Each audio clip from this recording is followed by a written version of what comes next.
నమస్తే, welcome to I dream. నేను మీ నందు. ఇవాళ మనతో పాటు స్టూడియోలో ఉన్నారు ఇస్కాన్ టెంపుల్ నుంచి ప్రణవానంద దాస్ గురూజీ గారు. నమస్తే గురూజీ. నమస్కారం అండి. గురూజీ, పూర్వకాలంలో ఏంటంటే గురుకులాలు ఉండేవి. అప్పుడు చదువులు కానివ్వండి అవి అసలు ఇప్పుడు గురుకులాలు తీసుకుంటే ఎన్ని ఉంటాయి అండ్ ఇప్పుడున్న పిల్లల ఎడ్యుకేషన్ గురించి అసలు మీరు చెప్పాలి ఏంటి? యాక్చువల్గా పిల్లల ఎడ్యుకేషన్ సిస్టమ్ మార్చాలి మనం మంచి సంస్కృతి సాంప్రదాయాలతో. కానీ ఇప్పుడు చదువుకున్న ఎడ్యుకేషన్ అండి దానివల్ల ఏం యూజ్ ఉంటుందో అర్థం కాకుండా ఉంది. మిస్లీడింగ్గా కూడా కొన్నిసార్లు ఉంది. గురుకులం అంటే practical life, close to the nature. గురుకులంలో ఉండే వాళ్ళు చక్కగా అరణ్యానికి వెళ్ళి కట్టెలు తీసుకుని రావటం, నది దగ్గరికి వెళ్ళి స్నానం చేయటం, పశుపక్షాదులతో వాళ్ళకు ఒక సంబంధం ఉండేది. వాళ్ళు సొంతంగా పొలాన్ని పండించుకోవటం, చక్కగా గురుమాత వాళ్ళ దగ్గర కూర్చొని అన్ని విషయాలు గురుకులంలో చదువుకున్న వాడికి అన్నీ వస్తాయి. వంట చేయటం వచ్చు, బాధ్యత తెలుసు, ఎలా పొలాన్ని పండించాలో తెలుసు, శాస్త్రాధ్యయనం తెలుసు, ధర్మ మార్గం అంటే ఏంటో తెలుసు, స్త్రీని ఎలా రెస్పెక్ట్ ఇవ్వాలో తెలుసు. ఇవన్నీ కూడా నేర్చేసుకుంటారు గురుకులంలో. కానీ ఇప్పుడు ఈ మోడర్న్ ఎడ్యుకేషన్ వల్ల ఏమొస్తుందో అనేది ప్రశ్నార్థకమే అవుతుంది నిజంగా. అందుకే చెప్తారు కదా, విద్యా వినయేన శోభతే అని అంటారు అనమాట. హ్యూమిలిటీ, ఆ వినయం నేర్పించట్లేదు ఇప్పుడున్న విద్య. కానీ అప్పుడు గురువు గారి యొక్క అధీనంలో ఉన్నప్పుడు పర్సనల్ రిలేషన్షిప్ గురువుకి అందరి శిష్యులతో ఉండేది. ఎవరెవరికి ఎలా ఎలా ఏం చెప్తే వాళ్ళు మారుతారు అనే విషయం గురువు గారికి తెలిసి ఉండేదన్నమాట. కానీ ఇప్పుడు టీచర్లు ఏమనకూడదు పిల్లల్ని, తెలుసు కదా, స్కూల్లో గట్టిగా తిట్టినా కొట్టితే ఇంకా స్కూల్ నుంచి తీసేస్తారనమాట. అంటే కేవలం కొట్టి నేర్పించాలి అని మేము చెప్పట్లేదండి, కానీ క్రమశిక్షణ అవసరం. కాబట్టి ఆ యొక్క ఇప్పుడు పిల్లల లోపల అది నశిస్తూ ఉంటుంది. అటు టీచర్స్ కూడా మెకానికల్గా they are doing their job. కానీ గురుకులం ఒక వ్యవస్థ టీచర్ స్టూడెంట్ని ఒక అనుసంధానం, ఒక రిలేషన్షిప్తో, ఒక గౌరవంతో, ఒక రెస్పెక్ట్తో ఇద్దరిని దగ్గర తీసుకొచ్చే ఒక వ్యవస్థ. ధార్మికంగా భగవంతుడు, శాస్త్రము, ధర్మము కేంద్రంగా సమాజాన్ని మొత్తం కూడా ఉద్ధరించే విధంగా గురుకులంలో నుంచి బయటకు వచ్చే పిల్లవాడు నిలబడతారనమాట. కాబట్టి అటువంటి గురుకులాలు ఇంకా మనందరి యొక్క ఇంట్రెస్ట్. ఇప్పుడు గురుకులం పెడితే ఉందండి పిల్లలు రాకపోతే? తల్లిదండ్రులకి ఇప్పుడు ఏం కావాలి? పిల్లవాడు ఐఐటీలోకి వెళ్ళాలి, జాబ్ రావాలి, మనకి ఏ ఎంఎన్సీలో చదువు చెప్పిస్తే సరిపోతుంది, ఇది చేయాలి, అమెరికాలో సెటిల్ అవ్వాలి, అంతే. కాబట్టి ఎక్కడ తల్లిదండ్రులు ధర్మం గురించి ఆలోచిస్తున్నారు, దేశం గురించి ఆలోచిస్తున్నారు, సమాజం గురించి ఆలోచిస్తున్నారు? కాబట్టి అలా ఆలోచించటం ప్రారంభమయ్యాక ఈ గురుకుల వ్యవస్థ ఇంకా పెరుగుతుంది. భక్తి మార్గంలో నడిచేటప్పుడు సహజంగా కొందరిలో వైరాగ్యం వస్తూ ఉంటుంది. సో వివాహ బంధాలపై అంతగా ప్రీతి ఉండదు. ఇది ఇలానే కొనసాగితే సనాతన ధర్మంపై చూపే ప్రభావం అసలు ఎలా ఉంటుంది? మీకు విషయం చెప్తానండి, మనం ఇది మాట్లాడుకోవడానికి బాగుంటుంది కానీ చాలా మంది అలా అనుకోరు. ఎంత ఆధ్యాత్మికంగా ఉన్నా సరే పెళ్లి చేసుకోవాలి అని అనుకుంటారు. కానీ మా పర్సనల్ ఎగ్జాంపుల్ మేము చేసుకోవట్లేదు. అప్పుడు నెక్స్ట్ క్వశ్చన్ నన్ను అడుగుతారు, మరి మీరెందుకు పెళ్లి చేసుకోవట్లేదు అని. మాకు చిన్నప్పటి నుంచి, చాలా చిన్నప్పటి నుంచి మాకు ఎప్పుడైనా సరే ఈ ఒక్క జన్మని భగవంతుడికి అర్పణ చేయాలి అనే భావన ఉండేదన్నమాట. అయితే మా తల్లిదండ్రులకు మేము చిన్నప్పటి నుంచి చెప్తూ ఉండేవాళ్ళం, మేము ఆశ్రమానికి వెళ్ళిపోతాం, మేము హిమాలయాలకు వెళ్ళిపోతాం, మేము సన్యాసం తీసుకుంటాం అని. మా తల్లిదండ్రులు అనేవాళ్ళు, 10th కంప్లీట్ చేశాక వెళ్ళిపో, ఇంటర్ కంప్లీట్ చేశాక వెళ్ళిపో, ఇంజనీరింగ్ కంప్లీట్ చేశాక వెళ్ళిపో, అలా చెప్తూ ఉండేవారు అనమాట మమ్మల్ని ఇంట్లో ఉంచడానికి. అయితే చాలా మంది అనుకుంటారు మీరు ఇస్కాన్ వాళ్ళు మిమ్మల్ని ఇలా మార్చేశారని. కాదండి, మాకు చిన్నప్పటి నుంచి అలా ఉండేది.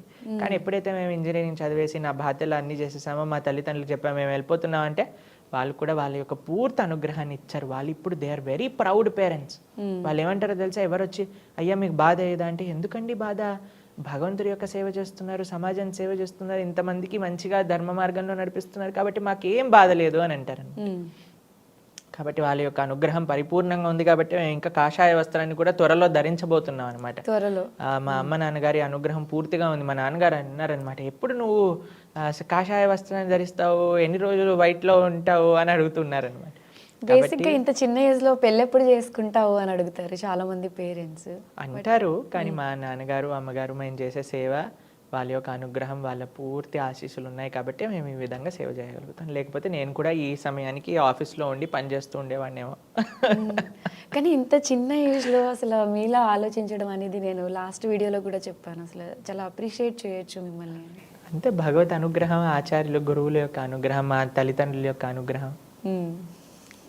చాలా ముచ్చటగా ఉంది గురువుగారిని చూస్తుంటే. ప్రపంచంలో ఏ ఒక్క వ్యక్తి కూడా ఆకలితో పడుకోకూడదు అనేది ఇస్కాన్ మెయిన్ మోటో. మరి దీన్ని ఫర్దర్గా డెవలప్ చేయడానికి అంటే మీరేమేమి తీసుకుంటారు? చాలా విశేషమైన ఒక స్కీమ్స్ ద్వారా ఇస్కాన్ ప్రయత్నిస్తూ ఉంటుంది. అన్నామృతం, అక్షయ పాత్ర, చాలా కృష్ణ భక్తులు, ఎన్నో ఆర్గనైజేషన్స్ చెందిన వాళ్ళందరూ కూడా కలిసి దీనికోసమని ప్రయత్నిస్తూ ఉన్నాం. కోవిడ్లో ప్రతిరోజు కూడా 5 లక్షల మందికి, కేవలం ఢిల్లీలో 5 లక్షల మందికి పైగా ప్రసాదాన్ని సమర్పణ చేశారనమాట. ఫుడ్ రిలీఫ్కి. దానికి చాలా మంది గవర్నమెంట్ వైపు నుంచి, సెంట్రల్ గవర్నమెంట్ వైపు నుంచి ఎంతో అప్రిసియేషన్ దక్కింది.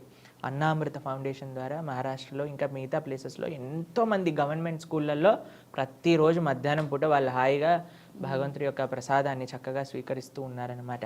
కాబట్టి ఎన్నో విధాలుగా మనం ప్రయత్నిస్తూ ఉన్నాం. ఎంత వీలైతే అంత. ఇంకా ఈ యొక్క జనాలందరూ కూడా మంచి మార్గంలో సహకరిస్తూ ఉంటే ఇంకా బాగా చేయొచ్చు అనమాట.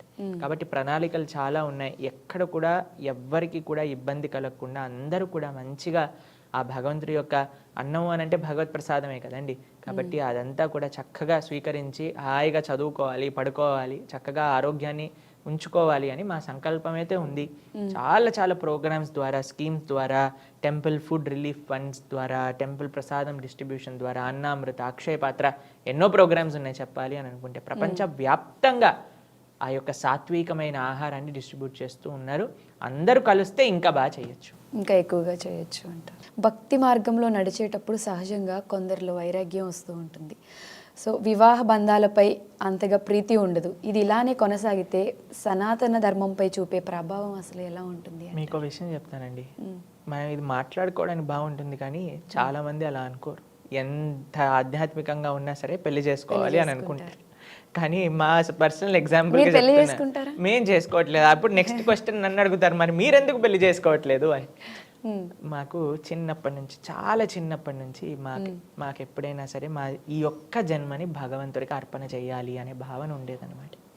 అయితే మా తల్లిదండ్రులకు మేము చిన్నప్పటి నుంచి చెప్తూ ఉండేవాళ్ళం, మేము ఆశ్రమానికి వెళ్ళిపోతాం, మేము హిమాలయాలకు వెళ్ళిపోతాం, మేము సన్యాసం తీసుకుంటాం అని.